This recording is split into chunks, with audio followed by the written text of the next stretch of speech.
afternoon and welcome. My name is Trudy Jacobson. I'm the head of the Information Literacy Department at the University Libraries and a member of the organizing committee for this event. Today's campus conversation in Standish is offered by Dr. Anthony DeBlasi with a talk titled Stuck in the Middle with You, Medieval Chinese Political Culture and the Odd Reigns of the Tang Emperor Zhongzong. Okay. The university, I knew I was going to butcher that. The university libraries host the campus conversations in Standish series, but I'm very excited to announce that today's conversation is co-sponsored by Phi Beta Kappa's Alpha Alpha chapter of New York. New inductees to Phi Beta Kappa were invited to Dr. DeBlasi's talk today, and I'd like to offer a special welcome to those who are able to attend. Dr. DeBlasi is an associate professor of Chinese studies in the Department of East Asian Studies. His research focuses on learning in early 9th century China, Chinese intellectual history from the 9th through 12th century, Chinese monasticism, and Tibetan history. In addition to numerous peer-reviewed articles and book chapters, Dr. DeBlasi is the author of Reform in the Balance, The Defense of Literary Culture in Mid-Tang China, published by SUNY Press in 2002. He is currently writing a book on the cultural history of the Tang Dynasty bureaucracy and editing Volume 4 of the Cambridge History of China. He holds a bachelor's in Chinese language from the School of Languages and Linguistics at Georgetown University, a master's in East Asia Regional Studies from Harvard University, and a PhD in East Asian Languages and Civilizations, also from Harvard. He was a Fulbright Research Scholar in Beijing from January to July 2005. Dr. DeBlasi is also president of the campus chapter of Phi Beta Kappa. I happen to be the secretary. I noticed Brian Burke, vice president, is here. Tyler Norton, Paul Toscano, Laura Benson-Murata, Kendra Smith-Howard, all members of the chapter are here. I may have missed some others, and I apologize if I've done so. So please welcome Dr. DeBlasi.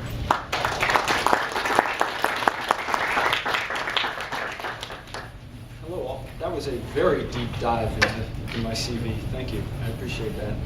Let me first thank Trudy and the committee, the Campus Conversations Committee, for inviting me to speak today. And having seen the interesting work that other colleagues have presented here, I'm really honored to have the opportunity. I'm also really happy that we can highlight the Phi Beta Kappa chapter and that it's able to make a contribution to this event. Of course, I want to thank you all for showing up. I really appreciate that. My topic today concerns one particular emperor during China's Tang Dynasty. The emperor is known mostly by his posthumous name in the Tang ancestral temple, Tang Zhongzong. Now, I chose the title deliberately as a pun on his name, which means something like midstream ancestor. That allows me to tie together three themes that I want to explore today, and really, who can resist an allusion to a 1970s rock band? He's actually going to play it. Is it there? Yeah. Oh, It's Jerry Rafferty. no sound. Anyway, you know the song. I couldn't resist. Before I can develop the themes that interest me, I need to introduce the Tang Dynasty and Tang Zhongzong with a little bit more gravity than Jerry Rafferty. The Tang Dynasty spanned almost 3 centuries from the early 7th to the 10th centuries of the Common Era, and it occupied most of the East Asian subcontinent, from what is now southern Manchuria down to northern Vietnam, and from the Pacific coast out into Central Asia, even beyond the modern city of Kashgar. For his part in histories of the Tang Dynasty, the Emperor Zhongzong is usually treated as one an addendum to the career of his more famous mother, Empress Wu Zetian, or two, as emblematic of the toxic court culture at the turn of the 8th century, or, if he's lucky, both. Certainly he himself does not usually come off very well when described in narrative histories. Even modern historians who have a tendency towards revision have a hard time doing much with him. So this is how a couple of snippets from the Cambridge history dealing with him. So you can see in the first one, he's sort of weak-willed, subject to his wife, and most of the time, according to the second quote, he was a coward, only rarely managing to show any kind of backbone. So what I'm going to try and do here is be a little bit kinder to poor Zhongzong. The traditional historical sources, unfortunately, don't provide much countervailing evidence, so I'm not actually going to propose to completely rehabilitate him. But I think an examination of his time on the throne allows us to see how Tang political culture shaped his actions and those jockeying for position at court. In my view, this perspective reveals a lot about the underlying logic of medieval Chinese politics and gets us beyond the traditional praise and blame framework that we see in the early chronicles. It also shows us that the transformation of Tang Zhongzong from a political actor into a political symbol, and I guess ultimately into a political irrelevance. So that's the big goal here. The man himself was named Li Xian, and he was born on November 26th, 656, the seventh son of the emperor at the time, Tang Gaozong, and the third son of Gaozong's empress, the Empress Wu. The intrigue of Gaozong's court is pretty well known, and it resulted in his being named heir apparent in 680. We don't need to pay attention to that intrigue too much for our purposes today, but it is worth noting that by the time he became heir apparent, his mother, Empress Wu, was already a dominant force at court, as she had moved to assert power as Tang Gaozong's health began to deteriorate. He ascended the throne formally after his father's death in January 684, and immediately faced a rather serious challenge. The new emperor, Zhongzong, raised his wife to the rank of empress and appointed her father to a series of high posts. He then went further and appointed his father-in-law to the post of the director of the chancellery, which is one of the highest posts in the government. And in doing that, he alienated a number of powerful officials, and more importantly, his mother, who saw in the elevation of his wife to empress status and the growing power of his father-in-law a threat to her own influence over the court. As a result, less than 2 months into his reign, she deposed him, demoted him to the rank of prince, and then eventually first placed him under house arrest and eventually banished him to the south, where he stayed for 15 years. She replaced him with his younger brother, but his younger brother had very little influence, very little power. She dominated the court. That continued for several years until in 690 she deposed that emperor as well and ascended the throne herself. And she becomes the only empress regnant in Chinese history. She literally was an emperor, a Huangdi. So there is Zhongzong's parents. His father and his mother. You probably could have told that without me pointing that out to you, just in case. I don't have time to fully examine the events of these sort of dynastic transitions, but we do need to consider an important question, how the legitimacy of an imperial line is determined. Many officials at the time were willing to accept her decision to depose 2 emperors, and even were willing to accept her rise to the throne. And yet that was not universal, and in particular the Li family, the paternal family of her husband and sons, were, needless to say, put out by this. They feared their own loss of influence and privilege, and throughout her reign as emperor, form a focus for potential opposition to her. We do know that in 15 years that she occupied the throne, she and her supporters acted in ways that kept the question of what exactly is the dynastic status alive. So she does, in fact, change the name of the dynasty. She changes it from the Tang to the Zhou dynasty. And she undergoes and undertakes the standard ritual and symbolic decisions that emperors do when they're starting a new dynasty. On the other hand, she never names an heir apparent from her own natal clan. Her clan is the Wu clan, not the Li clan. And one would expect that she would name a Wu heir apparent if she intended to completely change the dynastic situation. So through the course of her reign, she ends up maintaining this situation where it's not entirely clear whether the Li family is the imperial family or whether the Wu family is the imperial family.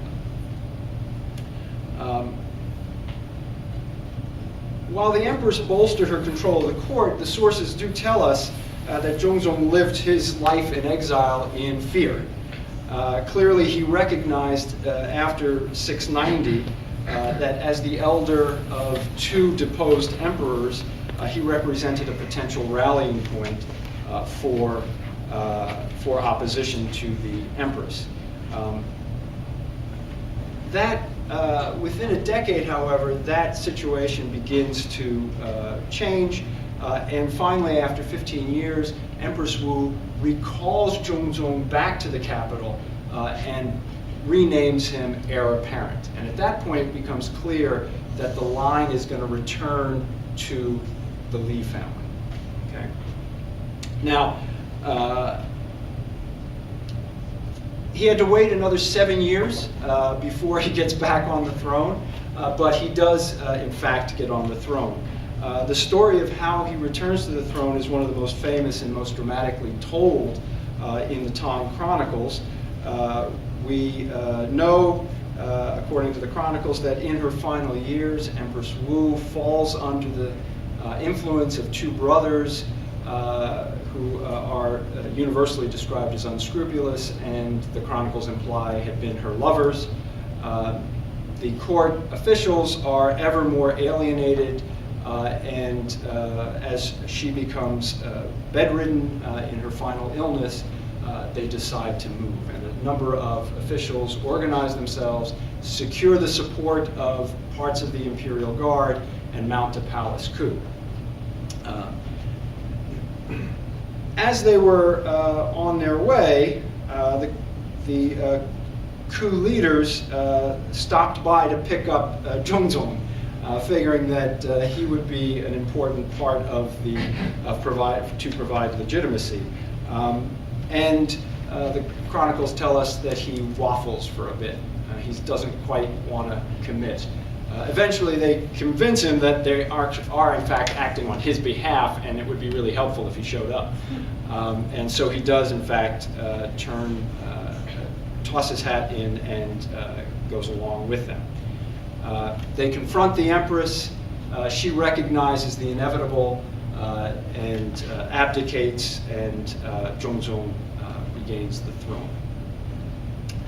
He remained there for 5 years until his death in the summer of 710. And I'll return to the end of his reign in a little bit. But at this point, sorry, I've been hitting that button, not realizing. At that point, let's see, we've got that. What I'd like to do now is to use the balance of my talk today to explore 3 facets of medieval political culture and the way they inform our understanding of Tang Zhongzong. The first of these is the idea of filial piety, the respect that children owe to their parents and their ancestors. The second is the concept of the rectification of names, and then finally the concept of restoration or imperial restoration. Zhongzong himself, of course, represented a link to the Li emperors of the Tang past, but he had a unique problem in Chinese history, actually. He's the only emperor in Chinese history who was biologically the son of 2 emperors, right? Which you think about it makes sense, right? Because there's only one mother emperor, right? So he's got this problem. So he's got a filial obligation to both of those imperial parents, and that presented a tricky problem. The court also had to connect Zhongzong to his ancestors in language and ritual, in other words, symbolic connection. And he needed to choose the right terminology for how to understand what he was doing. And that is what rectification of names means. Get the correct terminology to represent the moral imperatives of emperorship. Let's see this in a couple of ways that are interesting. So, for example, during the last 40 years of the 7th century, so from the 660s to through Zhongzong's reign, there are a series of efforts to rename the bureaucracy, the offices of the Tang bureaucracy. This may be familiar in Sunni world, right, where we rename offices all the time to get the right moral qualities. But Zhongzong's father, Gaozong, in 662 had decreed a wholesale renaming of offices. But 8 years later, in 671, he decides that that was a mistake because of various natural disasters that hit the capital region, and he realizes that he's gotten the dynasty out of sync with the universe. So he rescinds all those names, goes back to the original names. But Empress Wu actually was fond of renaming offices. So when she is in control of the court in 684, she decrees another wholesale renaming of offices. This time, she goes back to antiquity. She takes one of the ancient Confucian classics that supposedly describe the ideal government of the sages of antiquity and uses all of those terms to name the bureaucratic offices, right? So she's trying to signal the moral ambitions of the dynasty in that way. Now, when Zhongzong comes back to the throne in 705, he does what all emperors do. He issues an empire-wide amnesty to forgive the crimes and misbehavior of everybody in the empire. We don't do that anymore. But when he does that, we can see him doing a couple of things. First of all, he is attempting to articulate the symbolic position that he wants to do. So what he does is he renames everything, chooses the right color of various things, all by way of realigning the court with cosmic forces. Right? He then, I'm not going to read all this, but it's worth looking at. He then has to figure out how to handle Empress Wu, right? Because what he's going to do is return to the names that had been used by the Tang dynasty, by his father Zhongzong, and in doing that, he's kind of dissing his mother, right? And dissing your mother is not really a filial thing to do, right? So one of the ways that the drafter of the amnesty handles this is to essentially say, look at all the great things that my mother did, right? She, in fact, and I've highlighted in red here, these are all things that are symbolically associated with the behavior of model emperors, right? And in the black, which I haven't highlighted, there are oblique references to very practical accomplishments she had, politically banishing corrupt officials, putting down rebellions, things like that. So he's basically giving her her due as a model emperor, while he's moving away from from her decisions in symbolic terms.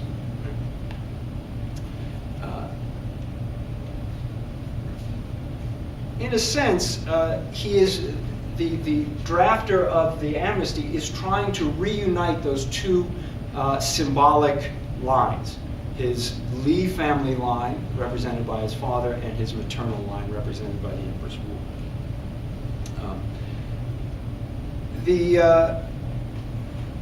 Here we see some more of the amnesty, and I want to just highlight that last part here. So we can see that he's going back from the title of Zhou to Tang, and that he's reestablishing all of the musical arrangements, ritual programs, sacrificial arrangements, official titles that had been there. And he makes very specific provision, right? So all of the details of imperial rule will go back to what happened, what was happening in the period before 683. Right? Remember that the empress changes all the names in 684, right? And so what he's done is essentially returned to his father's symbolic structures. Right? Yes, when we take the praise that he gives to his mother with the return to Gaozong's nomenclature, it suggests to me anyway that Zhongzong was simultaneously attempting to reconnect both to the Li while acknowledging his mother. There were a lot of other manifestations of this that we don't have time to go into, but I think the point is clear what he's trying to do here, right? To rectify the names in a way that doesn't violate his filial obligations, right?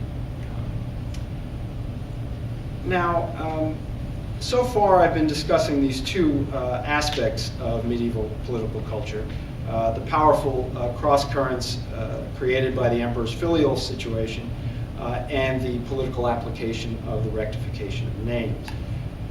The sources make clear that the issues were understood by everyone at court. They also indicate that as the specific details and decisions, symbolic decisions, became settled, the larger significance of Zhongzong's accession to the throne remained a topic of debate, and in fact will remain a topic of debate for a full century following his return to the throne. Right, so this will go into the early 9th century. We can already see the terms of the debate as I've laid out in his amnesty, but the language that gets used to assess his status is that third dimension, that third theme, restoration. Right?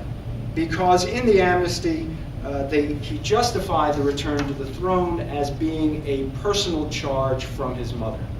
that his mother had asked him to take the burden of office of the throne from her, but then had enjoined him to live up to the responsibility, in her words, to pay heed to the restoration's foundation. Right? So we have to ask ourselves, what's at stake here when we talk about restoration? To understand that, I want to spend a little bit of time with that concept of restoration. In its usual formulation, 中兴, it literally means flourishing in midstream, right? And it goes back to early Confucian classics. We see it, for example, in the very old classic of Odes. And there were a number of historical examples that Tang officials had in mind as they used this term.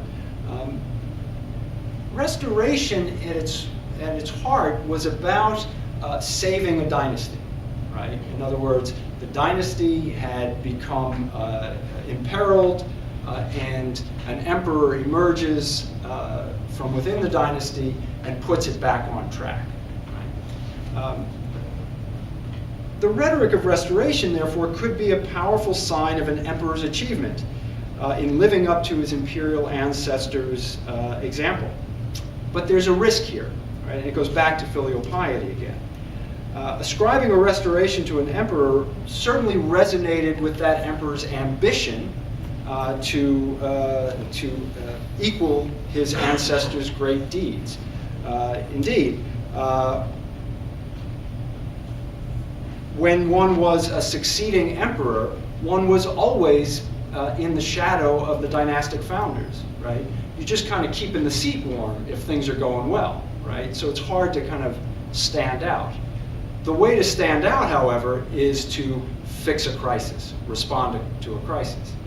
And so that's a pretty attractive thing for an emperor. But the problem is that if you say you're fixing the crisis, you're implicitly criticizing your ancestors, which isn't very filial again, right? So you've got to figure out a way to handle that.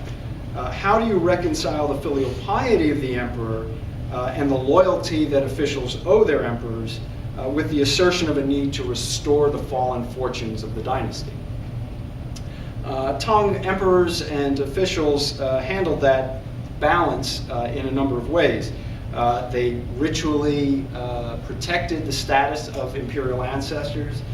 They usually put the claims of restoration in the words of somebody else, so that they didn't say that they were restoring anything, but other people would say it.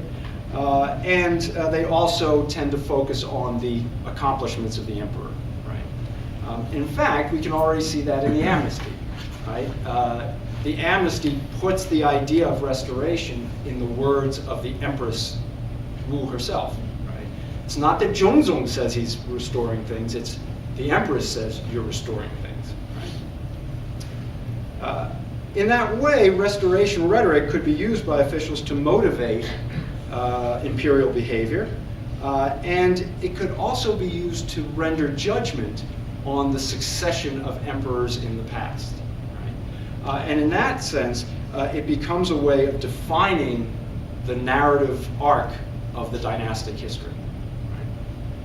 Right? When Zhongzong was on the throne from 705 to 710, we can see a shift in how that rhetoric gets used. After his death, it remained an important standard by which later commentators judge him. Right? In a sense, part of understanding how Zhongzong is stuck in the middle is part of understanding what his role in the middle of the Tang dynasty in fact is. Right? That's what the legacy is about.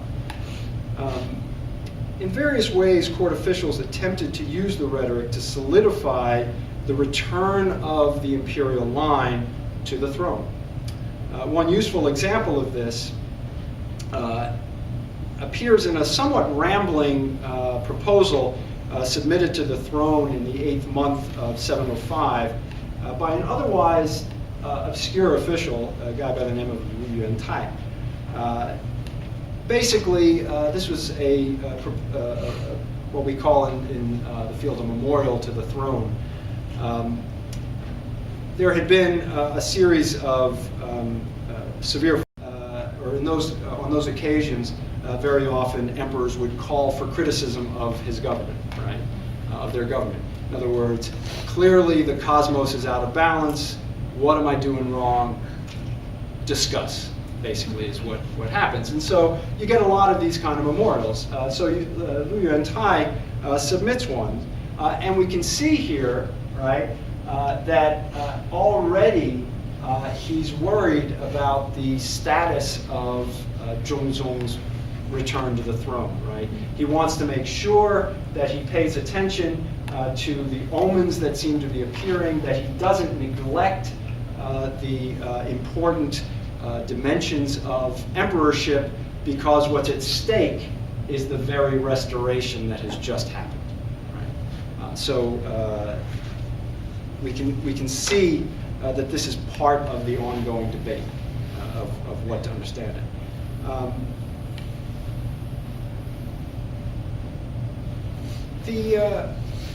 Unfortunately, the sources don't really allow us to get a very good sense of Zhongzong's take on the rhetoric. He certainly had good reasons, as I've suggested, to be ambivalent on this idea. While a restoration of the Li family fortunes resonated with his paternal ancestral obligations, it is a problem for his mother. And we know from various documents that survive that he tries to soften the blow of this rhetoric. For example, right after he gets on the throne, he elevates the empress's honorific. So she then becomes the great sage emperor instead of just the emperor. In fact, it's only with her testamentary edict that's revealed after her death that she actually renounces, or at least supposedly she renounces her claim to emperorship. So this was sensitive for Zhongzong. There are other episodes, I think, that are of some interest here as well. In 705, we have an edict that required the creation of Buddhist and Taoist monasteries throughout the empire, one in every prefecture of the empire, and all of them were going to be named Restoration monasteries. Right? So Buddhist Zhongxing Si, Taoist Zhongxing Guan. Right? So this is clearly going to be a way of anchoring this notion of Zhongzong as a restoration. Unfortunately, 2 years later, they rescind that decision. And there's a very interesting memorial calling for the renaming of the monasteries from Restoration to Dragon Flourishing. So you get to keep that flourishing character, but you change from midstream to dragon. And dragon, of course, is an imperial symbol, so it works well. In a sense, his argument is the empress herself assisted the Tang and assisted Zhongzong himself. So there isn't a break. And if there's not a break, you can't have a restoration. And so he concludes with the definition of what a restoration would count as, right? To say something is a restoration, there must be a break. Right? But since your majesty received the legacy of a King Cheng and a Duke Zhou, this is allusions to antiquity, you are truly acknowledging the assistance of the former sage, the Empress Dowager. There is nothing of greater assistance than royal relatives watching over the state. Right? So using the name restoration is wrong here. We can't use that. So we're going to change it. And so Zhongzong himself was persuaded, actually. Not only did he change all of the names of the monasteries, but he actually banned the use of the word restoration in any documents at court or in the wider empire. Right? So he was very sensitive to this, to the accusation that somehow he was mistreating his mother. Now, historical distance and the paucity of surviving sources make it impossible for us to really assess Zhongzong's motives. But the politics of Zhongzong's reign were certainly complicated, with officials divided about how they benefited, divided by how they benefited or suffered under the emperor's rule. Although the traditional commentators were satisfied to describe him as a weak-willed puppet of the women in his life, the evidence, I think, suffices to suggest that his sense of emperorship was more complicated and therefore a more challenging problem for him. Now, whatever Zhongzong thought about his situation, his death in the 6th month of 710 didn't end the debate over the status of his reign, nor did his ban of the use of the term restoration survive him. We don't have time to go through the complicated intrigue of his death. Most of the chronicles imply or state explicitly that he was poisoned by his wife and daughter. Nice family. But mostly because we are told that his wife, the Empress Wei, wanted to dominate the court the way Empress Wu had, and his daughter wanted to be the heir apparent of the empire. Neither came to be. They were both overthrown in a palace coup themselves by a sister of Zhongzong and his nephew, a guy who becomes a very famous emperor in his own right. And as a result, the line remains in the place of the Li family, and his brother, poor Reizong, returns to the throne. Right? So this is the second guy who had been deposed. Right? So the two of them come back one after another. Right? Now, within 3 months of Reizong ascending the throne, Zhongzong is given his temple name. Now, I need to introduce, before I can sort of make this clear, I need to introduce something about the imperial ritual program. So far today, I've been referring to my subject as Zhongzong, but that, of course, was not the name he was known of by during his life. That's a posthumous name. Every emperor, every emperor was given a name on his death by which he would be honored in the imperial ancestral temple. And Zhongzong was that name for him. But the Zhong, right, is significant. We're told in ancient histories that the only emperors who got the name Zhongzong, right, were those who had accomplished restorations. So when Reizong gives him the title Zhongzong, he's signaling to the world and his ancestral line that Zhongzong is a restoration emperor. Right? Now, this continued to be a problem to be dealt with. And we certainly can see this in dealing with the ritual program surrounding sacrifices to imperial ancestors. No ritual program was more tied to the interplay of filial piety and political legitimacy than the arrangement of the ancestral temple, the imperial ancestral temple.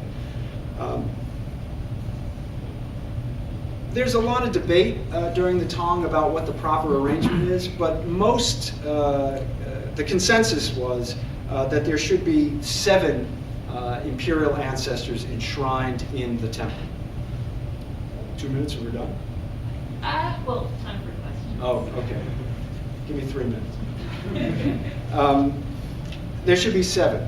One was reserved for the first imperial ancestor, who actually lived before the dynasty was even created. And then the idea was the previous 6 emperors to the reigning emperor would be in the temple, right, arrayed in 2 lines. So 1, 2, 3, 4, 5, 6. 1, 2, 3, 4, 5, 6, right? So that's the general arrangement. Now the problem was, when we get to the early 9th century, we have a problem with Zhongzong, right? So when this emperor here, and I was tempted to put a Wu-Tang Clan clip in, but as it turned out, it didn't work anyway.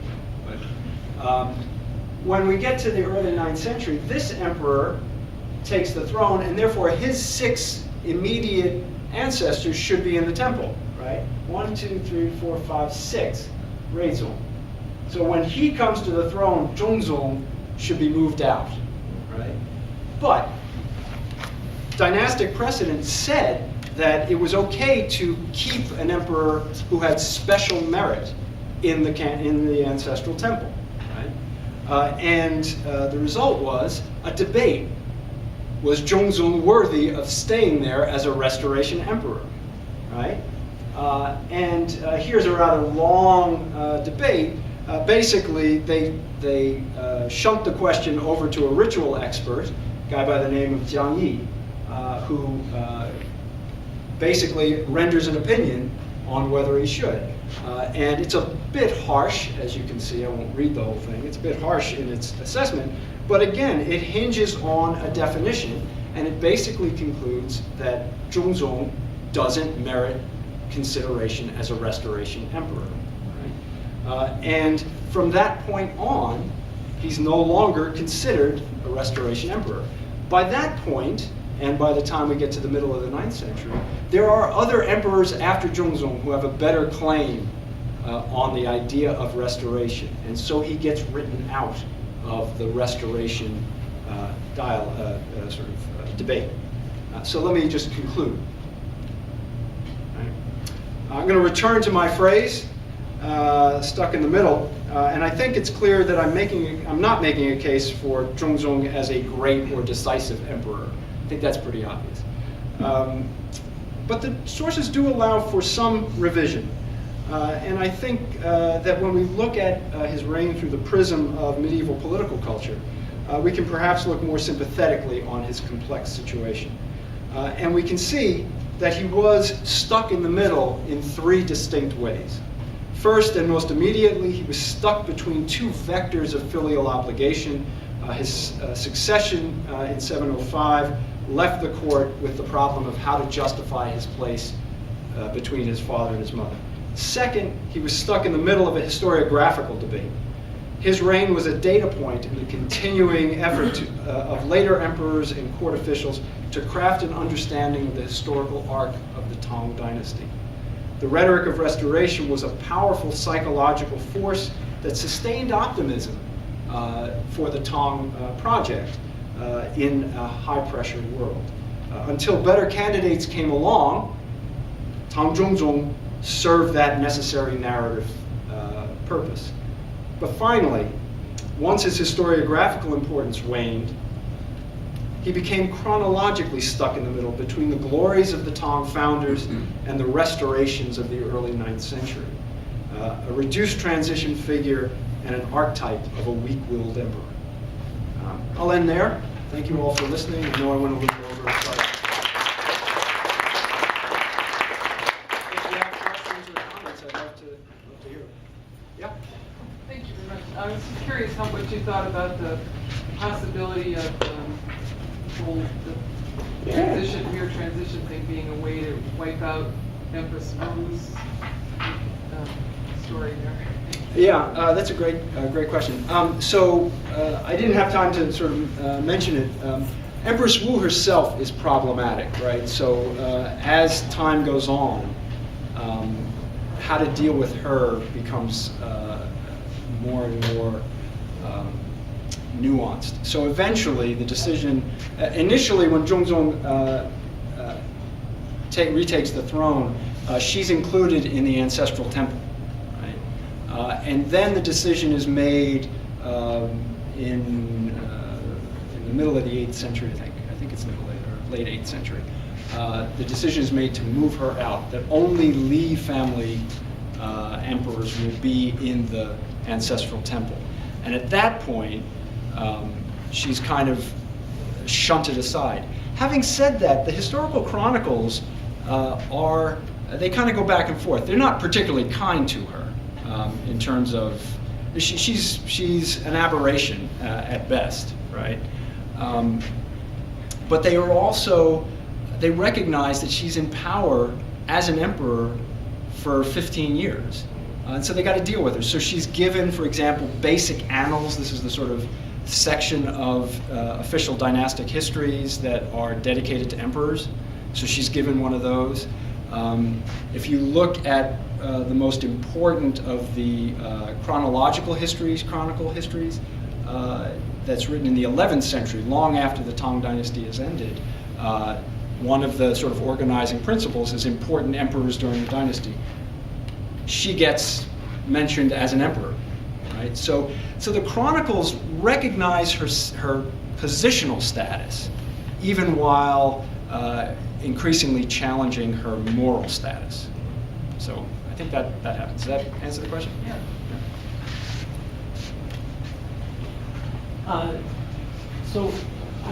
He came to reign for the first time for 5.5 minutes or so in 684. Yeah. Right. Okay. So, and then he goes back to the names that preceded. Preceded that ascendance, right? So, and then she brings him back and puts him back in line. Maybe she didn't intend for him to take over the way he did, and then his brother makes him this restoration figure, right? So is it not? From your account, it seems to me that there are a number of people who are implicitly making the argument that she's an interregnum of convenience for whatever reason, and that his filial piety towards her is rhetorical, right? But he does when he goes back, and I'm of course, my ignorance of Chinese history is bottomless, but I'm thinking of the French Restoration, right? And which is a much more explicit kind of activity. There's no sense of going back to homeostasis. We're going to turn the clock back, and that's what he is doing with the renaming, right? Yeah. And so I'm just curious. There seems to be a lot of some of the key players are sort of leaning in the direction of saying this really is a restoration.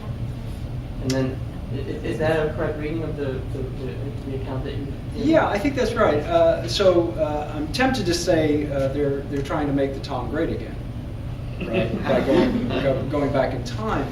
But I think there's a more serious dimension here to the way restoration, or the Chinese Zhongzong, gets used, right? Which is that the political philosophy presumes that there was a golden age in antiquity, right?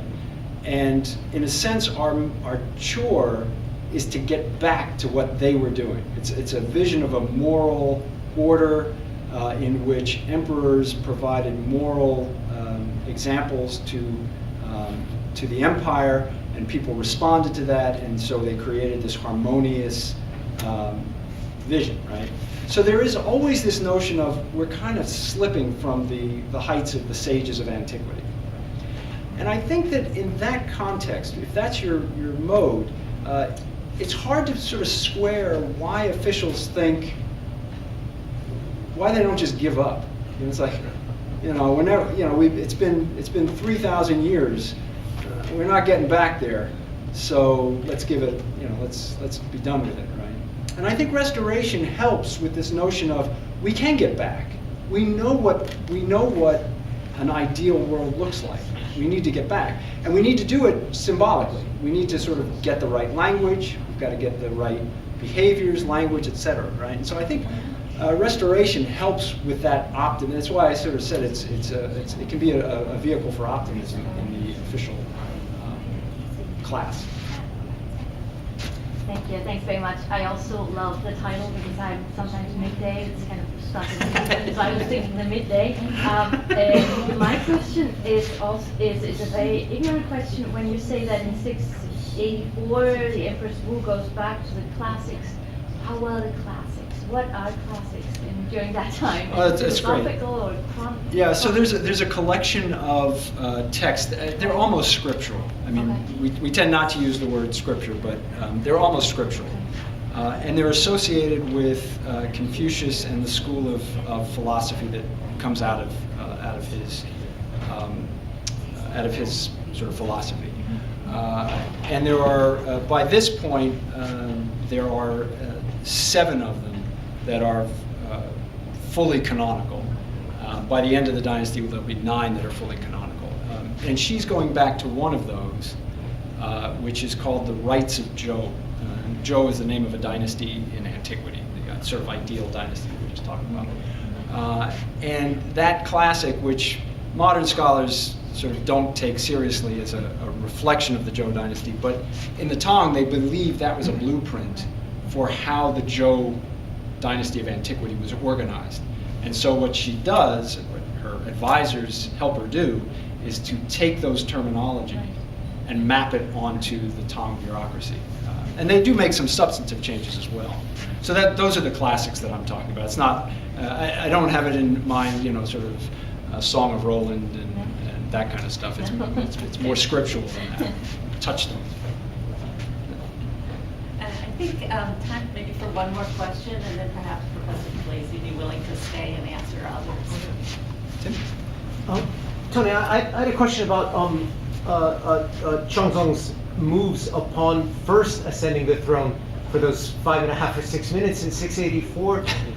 You mentioned this move of his elevating his wife and father-in-law to unusually high office, and then Wu objects to that. I guess I have a 2-part question. How unorthodox was that strategy, was that move? Did it reflect inexperience or uncertainty on his own part? And how legitimate were Wu's objections to that move? Is there any historiographical sympathy toward her for having made those objections and acted upon them? That's a great question. The surviving sources suggest that the elevation of her father was too fast for the bureaucracy, right? So in other words, by the time we get to the 7th century, there's a well-organized bureaucratic process. There's a personnel system that qualifies people for office, that assesses them, that puts them into office, right? And so there's a kind of career path you're supposed to go up. And the implication is that he's promoted his father-in-law too fast for that, right? And so there is sympathy at the court for the idea that this is kind of out of control. The problem with Empress Wu and the legitimacy of her position is it's precisely how she got powerful, right?